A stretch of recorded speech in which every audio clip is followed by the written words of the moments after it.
আসসালামু আলাইকুম ওয়া রাহমাতুল্লাহি ওয়া বারাকাতুহু। সুপ্রিয় শিক্ষার্থী বন্ধুরা, আজকের ক্লাসে আমরা আলোচনা করব নবম শ্রেণীর বাংলা এর ষষ্ঠ অধ্যায়ের 139 নম্বর পেজে স্মৃতিস্তম্ভ কবিতাটি নিয়ে। এই কবিতাটি কিন্তু তোমাদের সিলেবাসে রয়েছে। যেমন দেখো, এখানে ষষ্ঠ অধ্যায় এই যে 139 থেকে 149 নম্বর পেজ কিন্তু রয়েছে। তার মানে এই কবিতাটা কিন্তু রয়েছে যে স্মৃতিস্তম্ভ কবিতা, লিখেছেন আলাউদ্দিন আল আজাদ। এই আলাউদ্দিন আল আজাদের স্মৃতিস্তম্ভ কবিতাটি পড়বো, পাশাপাশি আলাউদ্দিন আল আজাদ সম্পর্কে আমরা এই যে উদ্দীপকে যতটুকু লেখা আছে এখানে, যেমন তিনি 1932 সালে জন্মগ্রহণ করেন, 2009 সালে তিনি মৃত্যুবরণ করেন। ঠিক আছে, পরীক্ষা এটা আসতে পারে যে আলাউদ্দিন আল আজাদ কত সালে জন্মগ্রহণ করেন, তাহলে বলবো যে 1932 সালে জন্মগ্রহণ করেন, মৃত্যুবরণ করেন 2009 সালে। ঠিক আছে, তার বিখ্যাত বইয়ের মধ্যে রয়েছে 23 নম্বর তৈলচিত্র। এইগুলো কিন্তু আসতে পারে যে 23 নম্বর তৈলচিত্রটি কার লেখা, তাহলে আলাউদ্দিন আল আজাদের। তারপরে কর্ণফুলী, ঠিক আছে, এইগুলো কিন্তু আসবে। কর্ণফুলী, এরপরে যেমন ধান কন্যা, তারপরে ভোরের নদীর মোহনায়, জাগরণ, ঠিক আছে, নরকে লাল গোলাপ ইত্যাদি। নিচের কবিতাটি কবির মানচিত্র কাব্যগ্রন্থ থেকে নেওয়া হয়েছে।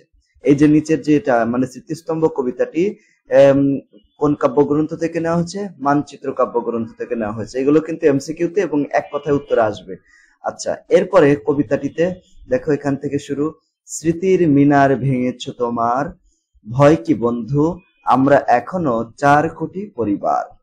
খাড়া রয়েছি তো যে ভিত কখনো কোনো রাজন্য পারেনি ভাঙতে, হীরের মুকুট নীল পারোয়ানা, খোলা তলোয়ার, খুরের ঝটিকা ধুলোয় চূর্ণ যে পথ প্রান্তে, যারা বুনি ধান বুনটানি আর তুলি হাতিয়ার, হাপর চালায় সরল নায়ক আমরা জনতা, সেই অনন্য ইটের মিনারে ভেঙেছ ভাঙুক, ভয় কি বন্ধু, এখন একবার আমরা জাগরি 4 কোটি পরিবার। আচ্ছা, এই যে এই লাইনগুলোর অর্থ হচ্ছে এরকম যে 52 ভাষা আন্দোলনের শহীদদের স্মৃতির উদ্দেশ্যে নির্মিত শহীদ মিনার তৎকালীন শাসকের নির্দেশে ভেঙে গুড়িয়ে দেওয়া হয়েছিল।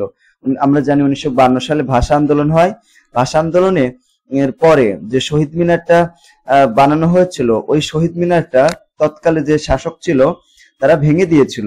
এতে বাঙালিরা দমে যায়নি, কোনো ভয়ও তাদের ছিল না, কারণ তারা 4 কোটি পরিবারের ঐক্যবদ্ধ চেতনা ছিল তখন। তাদের মজবুত ভিত কোনো রাজবংশের লোক ভাঙতে পারেনি। এদেশে মানে আমাদের দেশে আর কি মোগলরা শাসন চালিয়েছে, ইংরেজদের শাসন এবং অত্যাচার করেছে, বহিরাগত এমন আরো অনেক লুটেরা হানাদার এদেশে থেকে লুটপাট করেছে। এদের যে মানে পাকিস্তান যেমন, তারপরে সে ইংরেজরা শাসন করেছে আর কি, এদেরকে রক্ষা করেছে এদেশের শ্রমজীবী গণমানুষ। যুগে যুগে তৃণমূল পর্যায় থেকে অত্যাচারী শক্তির বিরুদ্ধে বিদ্রোহ ঘোষিত হয়েছে। তাদের ঐক্যবদ্ধ শক্তির কাছে একসময় শত্রুরা পরাজয় মেনে নিতে বাধ্য হয়েছে। এদেশের বীর সন্তানেরা দেশমাতাকে রক্ষার জন্য সদা জাগ্রত থাকে। তাই ইটের তৈরি মিনার ভাঙলেও তাদের কোনো ভয় নেই, কারণ তাদের মনোবল কিন্তু ভাঙতে পারি নাই, তাই না? এটা বলতেছে। এরপরে, এ কোন মৃত্যু, কেউ কি দেখেছো এমন মৃত্যু, এমন শিওরে যাহার ওঠে না কান্না, ঝরে না অশ্রু, হিমালয় থেকে সাগর অবধি সাহস বরং, সকল বেদনা হয়ে ওঠে এক পতাকার রং। দেখো, এখানে কিন্তু বলা হচ্ছে যে এ কোন মৃত্যু, তাই না?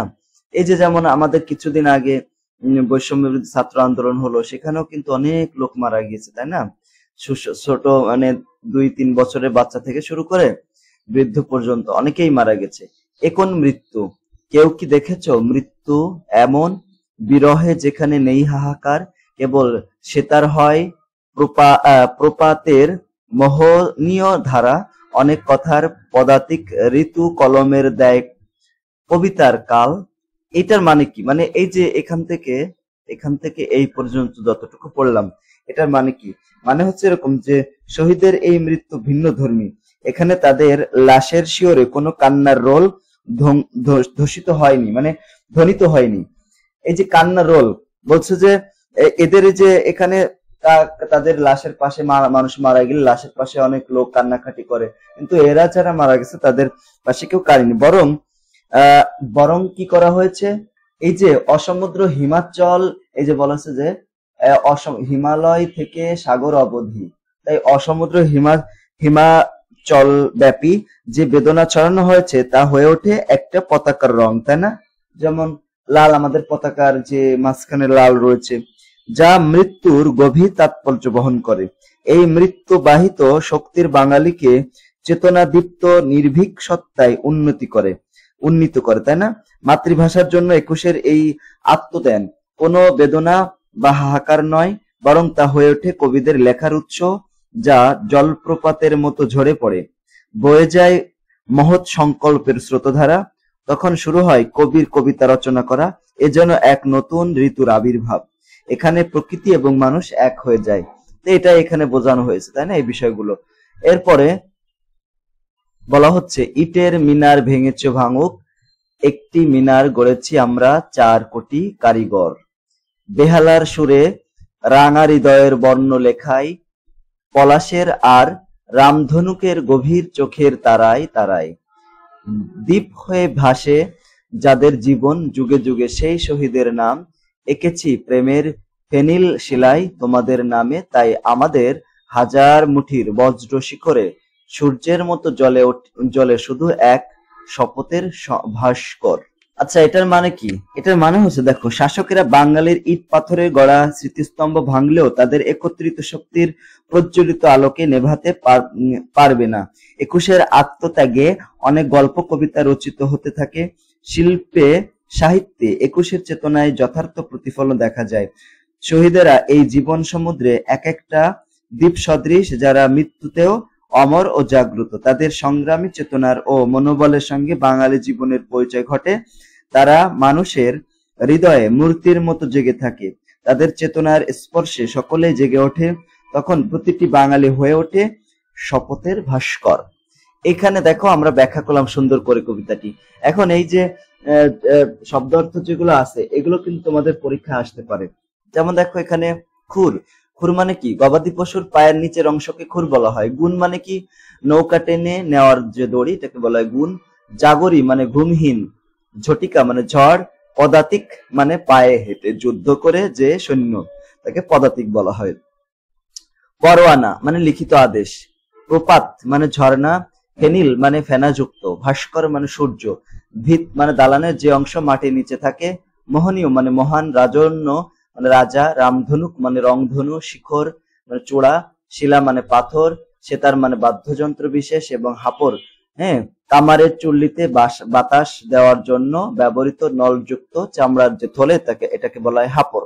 ওকে, দেখো আমরা কত সুন্দর করে এই বিষয়গুলো কিন্তু এখান থেকে পড়লাম। এখন আমরা একটা বিষয় পড়বো, সেটা হচ্ছে এই স্মৃতিস্তম্ভ কবিতার মূল ভাবটা কি। পরীক্ষায় কিন্তু আসতে পারে যে স্মৃতিস্তম্ভ কবিতার মূল ভাব। যেমন 1952 সালের ভাষা আন্দোলনে শহীদের স্মৃতির উদ্দেশ্যে একটি অস্থায়ী শহীদ মিনার নির্মিত হয়েছিল। শাসক গোষ্ঠী সেই স্মৃতির মিনারটিকে ভেঙে গুড়িয়ে দেয়। তবে তারা ইটের তৈরি মিনার ভাঙতে পারলেও বাংলার 4 কোটি পরিবারকে, বাঙালির ঐক্যকে ভাঙতে পারেনি, তাদের চেতনাকে মুছে দিতে পারেনি। কেননা বাঙালি জাতির ভিত নড়বড়ে নয়, বেশ মজবুত। অতীতে অনেক রাজবংশের লোক শত চেষ্টা করেও তাদেরকে ধ্বংস করতে পারেনি। এদেশে বহুবার বহিঃশক্তির আঘাত এসেছে, তবে বাংলার শ্রমজীবী সরল মানুষের ঐক্যবদ্ধ শক্তির কাছে বা সাথে কেউ পেরে ওঠেনি।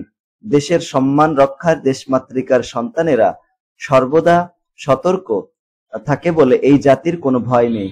তাছাড়া শহীদের মৃত্যু কোনো কান্নার জন্ম দেয় না, বরং শক্তির জন্ম দেয়।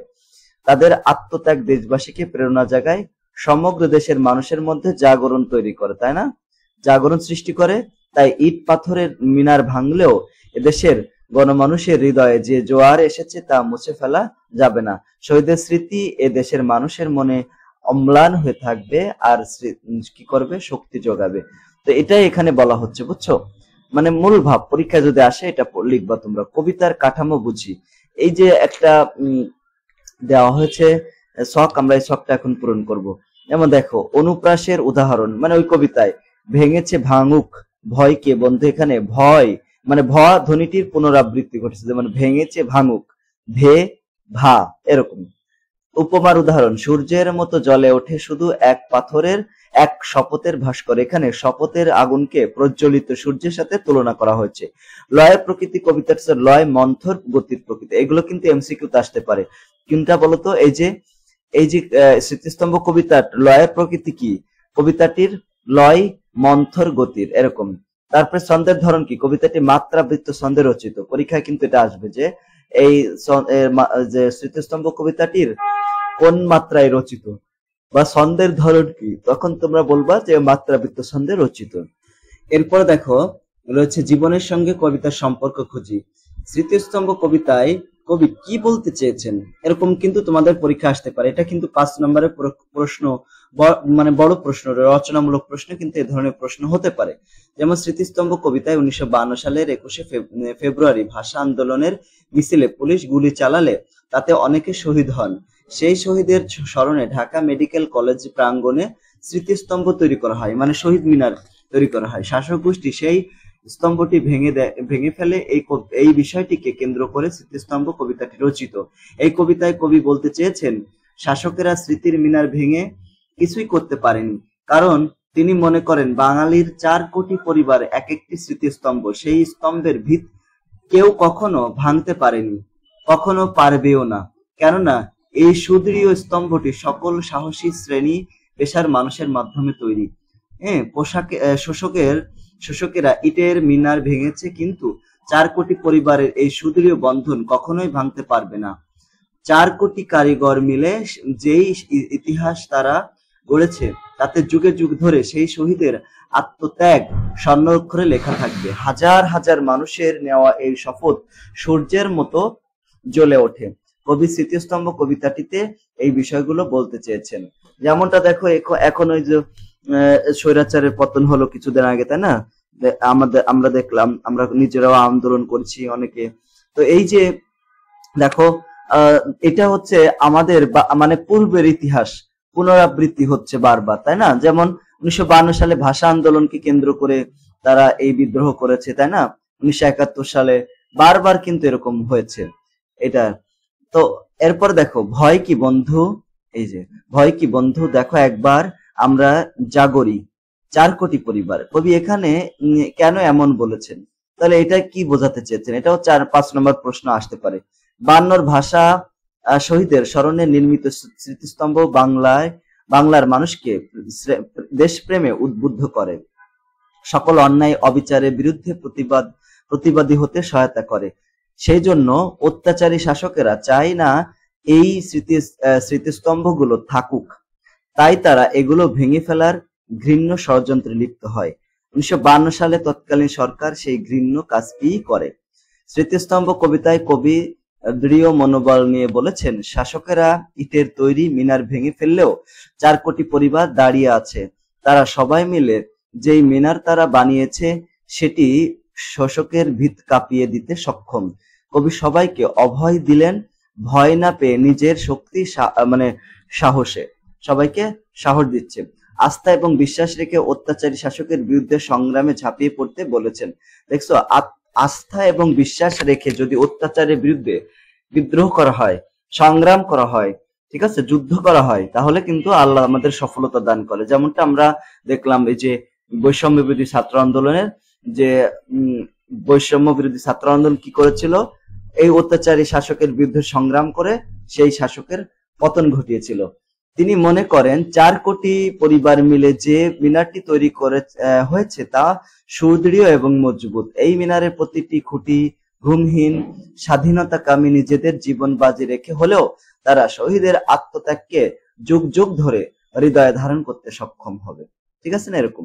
এরপর দেখো এখানে বলছে যে 3 নম্বর, এই কবিতাটি বাংলাদেশের ইতিহাসের কোন ঘটনা অবলম্বনে রচিত, এ সম্পর্কে তুমি আর কি জানো, এটা আমাদের লিখতে হবে। যেমন স্মৃতিস্তম্ভ কবিতাটি 1952 সালে ভাষা আন্দোলনের ঘটনা অবলম্বনে রচিত। 1952 সালের 21শে ফেব্রুয়ারি রাষ্ট্রভাষা বাংলা করার দাবিতে ঢাকার রাজপথে মিছিল বের হলে সেখানে পুলিশের গুলিতে অনেকে শহীদ হন। এই শহীদের স্মরণে স্মৃতিস্তম্ভ নির্মিত হলে শাসক চক্র তা ভেঙে দেয়। এই ঘটনাকে কেন্দ্র করেই কবিতাটি রচিত। ভাষা আন্দোলন বাঙালির ইতিহাসে একটি অস্মরণীয় ঘটনা। শাসকেরা বাংলার পরিবর্তে উর্দুকে রাষ্ট্রভাষা করার ঘৃণ্য ষড়যন্ত্রে লিপ্ত বা চক্রান্তে লিপ্ত হয়। তাদের এই ষড়যন্ত্র বাংলার মানুষ মেনে নেয়নি, ফলে রাজপথে কঠোর আন্দোলন নেমে পড়ে তারা। সেখানে শাসকের নির্দেশে মিছিল, অতর্কিত গুলি চালায় পুলিশ। সালাম, বরকত, রফিক, জব্বর সহ অনেকে শহীদ হলো এই ঘটনায়। তাদের আত্মত্যাগের বিনিময়ে আমরা আমাদের মাতৃভাষার মর্যাদা ফিরে পেয়েছি।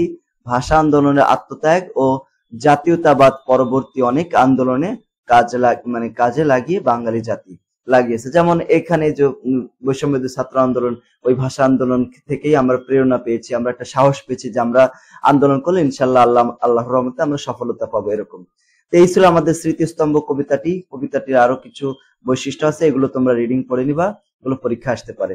ইনশাল্লাহ পরবর্তী ক্লাসে আমরা কবিতা পড়ি 5 এই কবিতা নিয়ে আলোচনা করব। আজকের ক্লাসটি পর্যন্ত। আর তোমাদের প্রত্যেকটা বিষয়ের প্রত্যেকটা অধ্যায়ের নমুনা প্রশ্ন এবং সাজেশন পেতে হলে আমাদের চ্যানেল সাবস্ক্রাইব করে রাখবা। সকলকে ধন্যবাদ। আসসালামু আলাইকুম ওয়া রাহমাতুল্লাহ।